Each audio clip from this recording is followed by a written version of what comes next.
자, 여러분의 재테크를 책임지고 싶은 피셔 인베스트먼트의 피셔입니다. 저는 동영상 설명란에 링크된 카페를 통해서 경제 모니터링을 하고 있어요.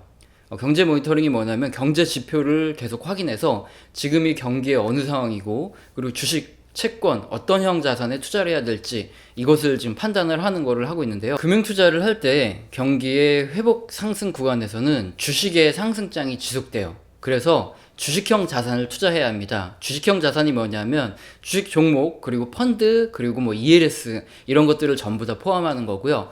반대로 경기가 둔화, 그리고 불황의 구간에 있을 때는요, 기준금리가 낮아지고 국채금리 가격도 같이 떨어지거든요. 그럴 때는 채권 가격이 크게 올라요. 그래서 이자 플러스 채권 가격 수익을 얻을 수 있거든요. 이 때문에 채권형 자산을 투자하는 것이 가장 안정적이고 높은 수익률을 기록할 수 있게 됩니다. 경제 모니터링을 꾸준히 제가 해드리는 이유가, 지금 경기가 회복하고 상승형 구간일 때는 주식을 투자시킬 수 있게 해드리고, 반대로 둔화하고 불황인 구간에서는 채권형 자산에 투자할 수 있게 해드리려고 이렇게 제가 경제 모니터링을 지속하고 있는 이유입니다. 경제 지표를 직접 확인하시려고 하면 너무 힘들기 때문에 동영상을 통해서 지속적으로 설명해 드리는데, 여러분께서는 이 동영상만 확인하시면 됩니다. 자, 우리나라 코스피가 상승할 때는요, 달러 약세가 중요한데 지금 유럽이 문제가 되고 있다. 요거에 대해서 한번 말씀을 드리고 싶습니다. 그림을 먼저 볼까요? 그림을 보시면 점선으로 표시된 게 달러 인덱스, 그러니까 달러고요. 푸른색 선으로 표시된 부분이 코스피입니다. 일반적인 경우에 달러가 강세를 보이면 증시가 하락을 하고요. 그리고 달러가 약세를 보이면 우리나라 코스피가 상승하는 이런 흐름을 볼 수 있어요. 이유는 달러가 약세를 보일 때 상대적으로 우리나라 같은 신흥국 환율이 이제 강세를 보이거든요. 그럼 글로벌 투자 자금들은 환율이 강세를 보일 국가를 통해서 투자가 돼요. 그래서 달러가 약세를 보이는 구간에 신흥국으로 이렇게 돈이 몰려 들어가는 거고요. 반대로 달러가 강세를 보이게 되면 상대적으로 신흥국 통화는 약세를 보이게 되겠죠. 그럼 이들은 손실이 나기 때문에 신흥국에서 빠져나가서 미국으로 들어가기 때문입니다. 결론적으로 우리나라 같은 신흥국의 증시가 상승하기 위해서는요, 달러 인덱스가 하락하는 것이 좋습니다. 문제는 달러 인덱스는 주요 6개국 대비 달러의 이 상대적 가치를 나타내는 건데요. 이때 가장 중요한 영향을 끼치는 게 바로 유로화, 그리고 파운드화가 상당한 영향을 미친다는 사실이에요. 달러가 약세가 되기 위해서는 유로화, 파운드화가 강세를 보여야 되는데, 지금 다들 신문도 보시고 뉴스도 보셔서 아시겠지만 유럽의 경제가 상당히 어렵습니다. 지금 보여드리는 그림이 유럽의 제조업 PMI 지수인데요. 모든 국가의 제조업은 국가 산업의 척도가 돼요. 특히나 유럽 국가들도 제조업이 상당히 중요하죠. 제조업이 살아야 그 다음에 고용이 증가하고, 고용이 증가해야 여기서 소비가 증가하고, 임금이 오르고 소비가 증가하고, 이런 패턴이 계속적으로 반복이 되거든요. 그래서 제조업 지수가 가장 중요한데, 그림에서 보여주시는 바와 같이 프랑스, 독일, 유로존, 영국 제조업 지수가 전부 다 하락하는 이런 모습을 보여주고 있어요. 거기다가 영국은 괜히 브렉시트를 한다고 했다가 협상이 잘 진행되지 못해서 이 노딜 브렉시트 우려까지 발생하고 있습니다. 노딜 브렉시트는 뭐냐면요, 한마디로 유럽의 브렉시트 자체가 영국이 유럽 연합에서 빠져나가는 건데, 이럴 때 다른 국가들과 전부 협상을 해야 되는데 관세, 무역 어느 것 하나 제대로 협상을 하지 못하고 유럽 연합에서 탈퇴하는 거예요. 그러면 영국의 무역이 중단되고 불리한 관세를 부과당하게 되겠죠. 또 영국의 입장에서는 경제에 심각한 타격을 입을 수 있고요. 영국과 거래하는 상대국들도 마찬가지로 상당히 난처해지는 상황이 처할 수 있게 되는 겁니다. 우리나라 코스피가 올해 초부터 반등을 줬죠. 그리고 추가적으로 상승하려면 시원하게 달러가 약세로 떨어지면은 여기서 모멘텀이 생기는 건데, 지금까지 유럽의 경기가 부진해서 추가적인 상승 모멘텀, 탄력을 받기에는 달러 인덱스 이 부분이 참 아쉬운 부분이라고 할 수 있어요. 자, 우리나라 코스피가 2019년 올 한 해 계속 상승을 해왔던 이유는, 우리나라는 신흥국에 속해요. 그래서 우리나라 MSCI 신흥국 지수에 편입된 국가고요. 그림을 보시면 MSCI 신흥국 지수와 우리나라 증시는 거의 유사하게 움직여 왔습니다. 그리고 2019년 MSCI 신흥국 지수가 상당히 상승한 걸 보실 수 있거든요. 이유는 뭐냐면 외국인들이 들어오고 나가는 타이밍이 전반적으로 이 신흥국들이 타이밍이 같기 때문에 그래요. 신흥국 통화가 강세가 되는 구간에 외인들은 환차익을 노리고 들어오고 약세로 전환할 것 같다, 이런 구간에는 매도를 하기 때문이다, 이렇게 볼 수 있습니다. 자, 올해 초부터 신흥국 지수 그리고 우리나라 코스피가 반등한 이유는 먼저 미 연준이 기준금리 인상에 대해서 신중함을 보이겠다는 이런 비둘기적인 태도, 한마디로 금리를 천천히 올리거나 아니면 천천히 올리지 않겠다, 이런 태도를 보였기 때문이에요. 그래서 기준금리 인상, 올해 기준금리 인상 횟수가 약 1회 미만으로 기대감이 낮아진 것을 이렇게 볼 수 있습니다. 두 번째, 우리나라 코스피가 상승했던 이유는 다들 아시다시피 미중 무역 협상의 기대감이겠죠. 현재 적정 수준에서 협상이 미국과 중국 진행될 것이다, 이렇게 전망되기 때문에 그동안 무역 분쟁 우려로 많이 떨어졌던 신흥국으로 자금이 다시 복귀한 이유가 됩니다. 그리고 세 번째로는요, 그간 하락하던 신흥국 OECD 경기 선행지수가 이제 바닥을 보여주고 반등이 예상된다는 점입니다. OECD 경기 선행지수는 경기 흐름에 선행하는 흐름을 보여주고 있죠. 그래서 지금 최근까지 많이 하락했는데 현재 바닥을 이제 다지고 어느 정도 반등하는 점 또한 신흥국에 자금이 들어오는 그런 가장 큰 이유가 되겠죠. 자, 다음으로 미국의 경기가 완만하게 둔화되는 국면에 대해서 설명을 드리고 싶은데요.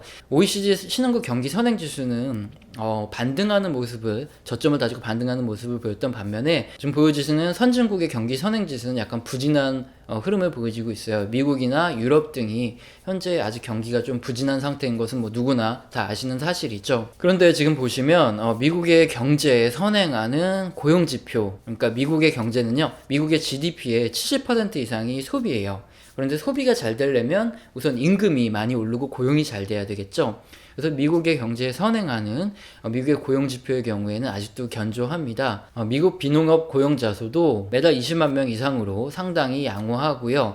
그리고 미국 실업률도 지금 4% 미만의 자연 실업률이라 그래서 이거는 뭐 경기가 아무리 좋아도 발생할 수 있는 최저 자연 실업률 4%, 이것을 계속 유지하고 있는 아주 상당히 좋은 상태입니다. 고용에 선행하는 지표가 바로 제조업인데요. 바로 제조업에서 고용이 창출되기 때문이죠. 그래서 지금 보여주신 산업 생산이라든가 설비 가동률도 상당히 양호하고 제조업 PMI 지수도 뭐 현재까지는 확장 국면에 있습니다. 지금 경기 선행 지수는 둔화하는 국면에 있지만 실질적으로 미국의 경기를 확인하는 제조업 지수와 고용 지수들이 상당히 지금은 양호한 국면에 있기 때문에 현재 미국의 경기는 완만하게 둔화하고 있는 상황이고요.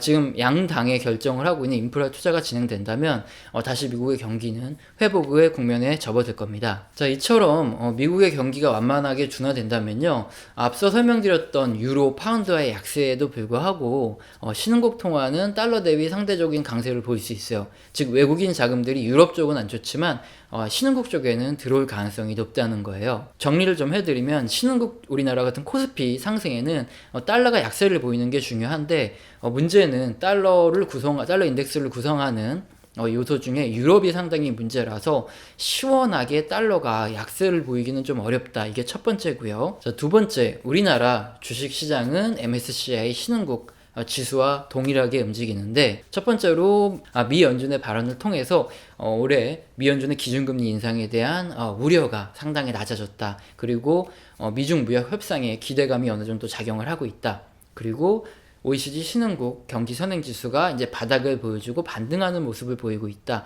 이 점 때문에 신흥국 증시에는 상당히 긍정적이다. 이게 이제 두 번째고요. 세 번째는 미국의 경기 지수를 봤을 때 미국의 경기가 완만하게 둔화되는 모습을 보이고 있는데 미국의 인프라 투자가 아니면 기대감이 있어도 다시 미국의 경기는 살아날 수 있기 때문에 신흥국의 경우에는 상대적으로 자금 유입이 더 크게 진행될 수 있다. 이게 바로 세 번째입니다. 자, 그리고 여러분께서 좀 아셔야 될 거, 우리나라 내수 경기가 꺾인다고 우리나라 주식시장이 꺾이는 게 아니에요. 우리나라 내수 주식시장이 안 좋아서 우리나라 주식시장이 다 무너질 거다, 이렇게 생각하시면 안 된다는 이유를 제가 말씀드리면요, 우리나라 코스피는 우리나라 내수 시장보다 철저하게 수출액에 따라서 움직여 왔어요. 자, 과거 10년 이상 움직임을 보시면 우리나라 코스피는 수출액과 거의 유사하게 움직였거든요. 수출 기업들의 수출이 잘 돼서 실적이 양호한 구간에서는 외국인들의 자금이 유입됐고요.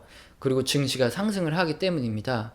외국인 자금들은 우리나라 내수 실물 경제로 들어오는 게 아니라 금융시장으로 들어가기 때문인데요. 국내 내수 시장의 침체 여부와 상관없이 우리나라 수출 및 경상수지가 흑자, 그리고 원화가 강세를 보이는 이런 구간에서는 코스피가 상승한다, 이렇게 보시면 됩니다. 수출 경기가 양호함에도 불구하고 우리나라 내수 경기가 나쁜 이유는요, 우리나라 가계부채가 많기 때문이거든요. 그래서 지금 당분간은 주식시장 그리고 내수 경기와는 다르게 움직일 거다, 이렇게 보시면 됩니다. 매번 위기 때마다 이슈가 되고 그랬다가 사라지는 이 중국 기업 지방정부의 부채 리스크 문제에 대해서 한번 간단하게 설명드리고 넘어갈까요? 중국 기업의 부채 비율이 높다는 건 누구나 알고 있는 사실이에요. 그리고 중국의 지방 및 부동산 기업들의 만기 부채 도래 물량, 이거 뭐 높다는 것도 중국 부채 리스크가 지속적으로 제기될 때 빠지지 않고 등장하는 이런 이슈입니다. 지난 2012년부터 계속 이런 문제가 나왔던 것 같아요.